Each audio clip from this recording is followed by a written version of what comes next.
Hello everyone, I welcome you all to the Infinity Vision platform. This session is all about giving you the in-depth knowledge of what Physics J main paper was all about on 8th of April 2023 in first shift. So in totality, अगर overall physics paper की ही बात की जाए तो आपका in comparison to your chemistry as well as mathematics तो overall paper physics का उतना ज़्यादा डिफिकल्ट नहीं है. It ranges from moderate to easy. इन दोनों के बीच में ही रेंज वेरी करता है. इनफैक्ट आपके जो प्रीवियस सेशंस में भी जो भी पेपर आए थे वो भी पेपर काफ़ी मॉडरेट टू इजी के बीच में थे. इस पर्टिकुलर पेपर की बात करें तो कंपैरेटिवली ये थोड़ा ज़्यादा ईजियर साइड है as compare to your other papers जो भी आपके previous days में questions आए थे. So let us begin with our first analysis. As you can see, how many questions came from your 12th standard and how many questions came from your 11th standard.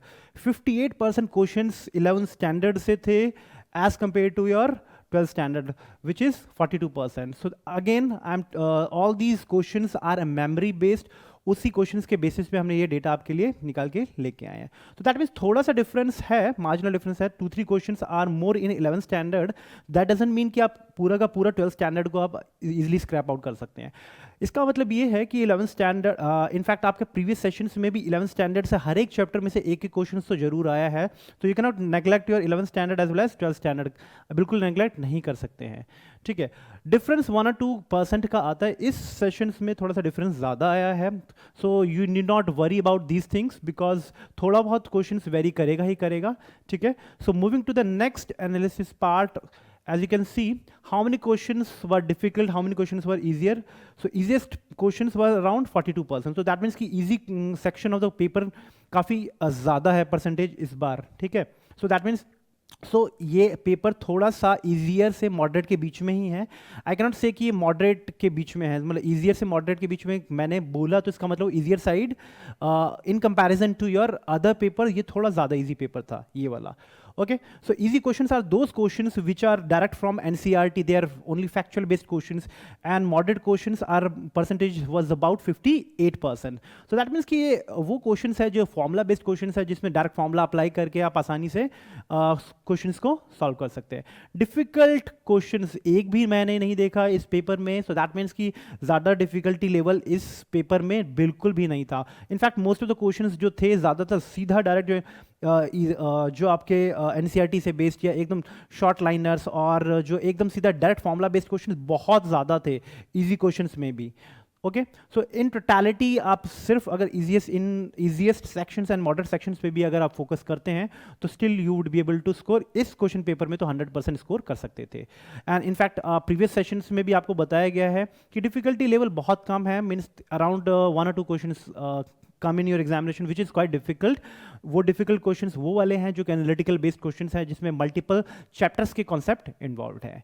Okay, moving to the next analysis part. As you can see how many questions came from 11th standard and what are the chapter from which the your questions comes. So in units and measurement से dimension formula पे question आया हुआ था and एक percentage error पे question आया हुआ है. Obviously units and dimensions पे most of the time इसी से क्वेश्चंस आते हैं. Okay, motion in a plane से vector addition पे क्वेश्चन आया हुआ था. एक horizontal range of a projectile पे क्वेश्चन आया हुआ है. तो इन टोटलिटी 2 क्वेश्चन इस पे आए हुए हैं. Again and again motion in a plane से पहले भी आपको बोला गया है कि एक पे वेक्टर पे क्वेश्चन आते हैं, प्रोजेक्टाइल मोशंस पे क्वेश्चन आ जाते हैं most of the time. Okay, and laws of motion एक सर्कुलर मोशन पे भी क्वेश्चन इस पे मोशन इन अ प्लेन पे आ जाता है. लॉज ऑफ मोशन में आपका सेकंड लॉ ऑफ मोशंस पे एक क्वेश्चन आया था. वर्क एनर्जी एंड पावर पे, kinetic energy and momentum relationship पे एक क्वेश्चन आया हुआ था जिसमें आपको वैल्यूज पुट करके, ठीक है, parameters like kinetic energy is equal to p²/2m उस पे इक्वेशंस पे क्वेश्चंस आए हुए थे. ठीक है, system of particle and rotations पे moment of inertia for half ring पे क्वेश्चन आया हुआ है. ठीक है, तो इसमें मोस्ट ऑफ द क्वेश्चंस आपके मोमेंट ऑफ इनर्शिया पे, एंगुलर मोमेंटम पे क्वेश्चंस आ जाते हैं. मोमेंट ऑफ इनर्शिया समटाइम आपको सॉलिड स्फीयर का निकालने पे बोलेगा, कई बार पिछले सेशंस में रॉड्स पे निकालने के लिए बोल दिया गया था. ठीक है, सो इन टोटलिटी आपका moment of inertia plays a very much important role. उस पर questions most of the time आए हुए हैं. ग्रेविटेशन पे बहुत इंपॉर्टेंट है चैप्टर है as per your 11th standard is concern.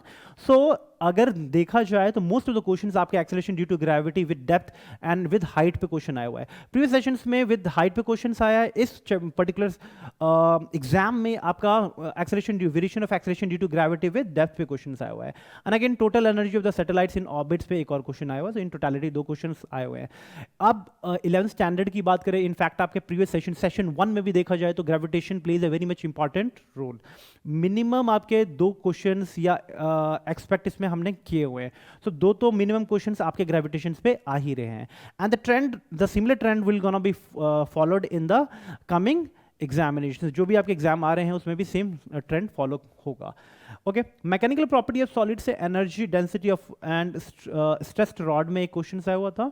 Thermodynamics पे PV relation in isothermal process and laws of thermodynamics पे एक क्वेश्चन आया हुआ था। सो दैट मीन्स कि अगर देखा जाए थर्मोडायनेमिक्स की तो मोस्ट ऑफ द क्वेश्चंस आपके थर्मोडायनेमिक प्रोसेसेस पे ही क्वेश्चंस आते हैं, नहीं तो प्रीवियस डेज में आपका कार्नोट इंजन पे एक क्वेश्चन आ गया था।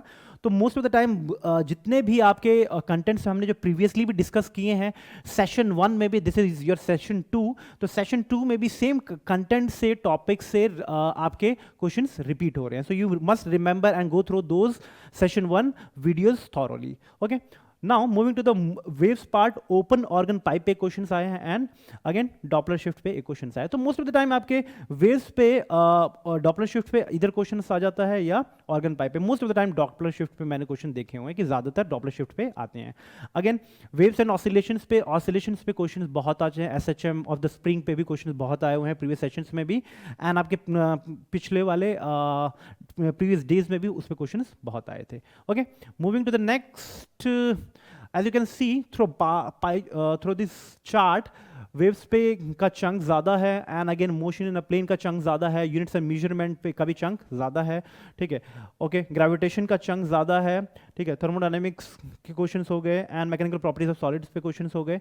तो इन टोटलिटी अगर देखा जाए, मैं अगर एक एरिया जो पिक कर सकता हूँ जिसमें क्वेश्चंस आपके शॉर्ट 2 क्वेश्चंस आते ही हैं, that is your gravitation. And जो इजीएस्ट हाई स्कोरिंग कंटेंट है जो कि आसानी से आप इजीली स्कोर कर सकते हैं, that is your units and measurement. उस पर बहुत क्वेश्चंस आसान होते हैं, आसानी से डायरेक्ट क्वेश्चंस आ रहे हैं। इनफैक्ट आपके टोटल 11th स्टैंडर्ड में जितने भी क्वेश्चंस आप काफ़ी ईजी आए थे। Okay, moving to the 12th sections, as you can see electric charge and field से एक क्वेश्चन आया है। Electric field due to uniformly charge solid sphere पे क्वेश्चन आया हुआ है। एंड करंट इलेक्ट्रिसिटी से RC circuit and drift velocity पे 2 क्वेश्चन आए हुए हैं। Again current electricity plays a very much important role. इससे मिनिमम 2 क्वेश्चंस आते ही आते हैं। इनफैक्ट 3 भी आए हुए हैं प्रीवियस सेशंस में। जितने भी हमने सेशंस आपने फर्स्ट सेशंस में लिए हुए तो उसमें 3 क्वेश्चंस आप भी आए हुए हैं। So that means maximum 3 questions इसमें आए हुए हैं। इधर सर्किट्स पे क्वेश्चंस आ जाते हैं, इधर ड्रिफ्ट वेलोसिटी पे क्वेश्चंस आ जाता है, इधर रेजिस्टेंस पे क्वेश्चंस आ जाता है या इक्विवेलेंट रेजिस्टेंस पे क्वेश्चंस आ जाता है।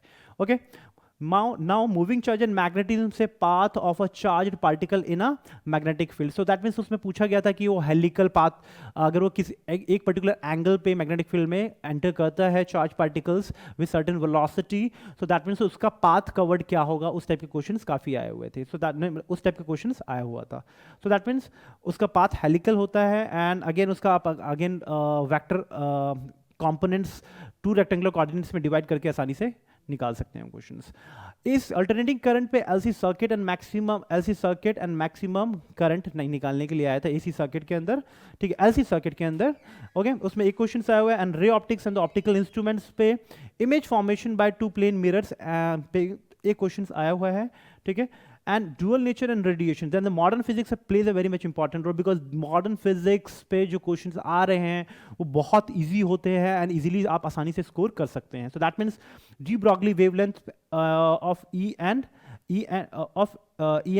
P का relationship आया हुआ था, तो de Broglie wavelength पे question हमेशा ही इस पे आता है। ठीक है, एनर्जी एंड मोमेंटम का क्वेश्चन आता ही आता है। सो इस पे एक क्वेश्चन आया हुआ। न्यूक्लियाई पे बाइंडिंग एनर्जी पे क्वेश्चन आया, नहीं तो अदरवाइज ये रेडियो एक्टिविटी पे क्वेश्चन आ जाते हैं। सो दैट मीन्स मोटा मोटी देखा जाए तो आपके जो भी कंटेंट हमने प्रीवियसली भी डिस्कस किए हुए हैं उन्हीं कंटेंट से क्वेश्चंस आ रहे हैं।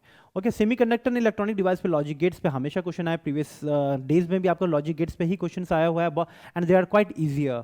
ओके, कम्युनिकेशन सिस्टम से रेंज ऑफ एन एंटीना पे क्वेश्चंस आया हुआ है, ठीक है, जिसमें आप रेंज ऑफ एंटीना निकालने के लिए बताते हैं, ठीक है, रेडियस ऑफ अर्थ गिवन होता है, ठीक है, कितने डिस्टेंस तक आपका कवरेज होगा वो सब निकालने के लिए आसानी से फॉर्मूला से आसानी से निकाल सकते हैं, और एंटीना की हाइट गिवन होती है तो आसानी से उस पर रिलेशनशिप निकाल सकते हैं। And apart from this amplitude modulation पे भी इस पे क्वेश्चंस ढेरों आते हैं। So that means in totality अगर मैं बात करूं, एज यू कैन सी, आपका current electricity plays a very much larger chunk of the questions comes from your current electricity chapter and they are quite easier to solve.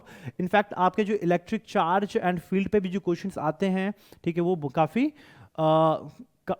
काफ़ी easier होते हैं। And apart from this magnetism से, आपका magnetic matter से question बहुत कम आए, even fact previous sessions में भी कम आए हैं, ठीक है। जैसे कि मैं अगर 11th की बात करूं तो 11th स्टैंडर्ड में आपके फ्लूइड्स पे क्वेश्चंस बहुत कम आते हैं, मतलब इनफैक्ट किसी सेशंस में एक बार आ गया, 2 बार आ गया, किसी पर्टिकुलर सेशन में किसी पर्टिकुलर डे पे या एक क्वेश्चन आया हुआ है, ठीक है, 1 या 2 क्वेश्चन आया हुआ है, वो भी एनर्जी ट्रांसफॉर्मेशन पे, ठीक है। यहाँ same is a case for magnetic matter से। सो मैग्नेटिक मैटर से बहुत कम क्वेश्चन आए हुए हैं, ठीक है। मूविंग चार्ज मैग्नेटिज्म से ही मोस्ट ऑफ द क्वेश्चन आए हुए हैं। एसी से आप क्वेश्चन एक्सपेक्ट कर सकते हैं। प्रीवियस सेशंस में एसी पे 2 क्वेश्चंस भी आए हुए हैं, तो you can easily expect 1 question from alternating current. इधर एलसी सर्किट हो गया, इधर एलसीआर सर्किट हो गया, तो इन दोनों में से पावर फैक्टर, क्वालिटी फैक्टर, उस पे क्वेश्चंस हमेशा मोस्ट ऑफ द टाइम आए हुए हैं। ओके, रे ऑप्टिक्स में आपका मोस्ट ऑफ द टाइम आपके जो मिरर से क्वेश्चंस आए हुए हैं एंड आपके रिफ्रैक्शन से क्वेश्चंस आए हुए हैं, ठीक है। डुअल नेचर रेडिएशंस में मोस्टली डी ब्रॉगली से क्वेश्चंस आता ही आता है, ठीक है। Nuclei binding energy, and again इसमें एक और चैप्टर है जो आपका मॉडर्न फिजिक्स है, जो कि क्वाइट ईजियर टू स्कोर है, like your atom chapter. Atom chapter में आपका एनर्जी ट्रांसफॉर्मेशन पे question most of the time आता है, इस पेपर में नहीं आया है। सेमीकंडक्टर इलेक्ट्रॉनिक्स से एक क्वेश्चन लॉजिक गेट्स एंड या इंट्रिंसिक एंड एक्सट्रिंसिक सेमीकंडक्टर से क्वेश्चन आता ही है। कम्युनिकेशन सिस्टम में again communication, different communication mode as well as AM modulation as well as logic gates पे क्वेश्चन आता है, इससे ज़्यादा और कोई क्वेश्चन नहीं आ रहे हैं। सो इन टोटलिटी अगर कंक्लूजन की बात करें तो stick to your hot topics of your 11th and 12th standard very thoroughly. Okay, avoid complex analytical questions like, because complex analytical questions बहुत ही कम आते हैं, उनका परसेंटेज लाइक डिफिकल्ट क्वेश्चंस का परसेंटेज जिसमें आपका कॉम्प्लेक्स 1 और 2 चैप्टर्स के कंसेप्ट इन्वॉल्व है, बहुत कम क्वेश्चंस उस टाइप के आते हैं। So you can if avoid those topics, specially you have moderate level of preparations. Again don't miss out the less effort high scoring content like your electromagnetic wave, modern physics and semiconductor, because ये इस पे एक एक questions जो आते हैं वो बहुत इजी होते हैं, ठीक है। Communication system, units and measurements, okay, and thoroughly go through your NCERT and exemplar questions very well, because most of the time उसी से उन्हीं क्वेश्चन से थोड़ा बहुत modifications हुआ है, and डायरेक्ट इस बार तो direct formula based questions most of the time, most of the questions were formula based, so आसानी से आप वो क्वेश्चन सॉल्व कर सकते हैं, बिकॉज फॉर्मूला बेस्ड क्वेश्चंस भी काफ़ी ईजी आए थे। ओके, इन टोटलिटी बात करें तो ये पेपर थोड़ा ईजियर साइड था, ठीक है, मॉडरेट एंड ईजी के बीच में कहेंगे तो ईजियर साइड ज़्यादा टिल्ट कर रहा था, because in comparison to your previous questions. Okay, I hope this session will be of beneficial for you. Thank you.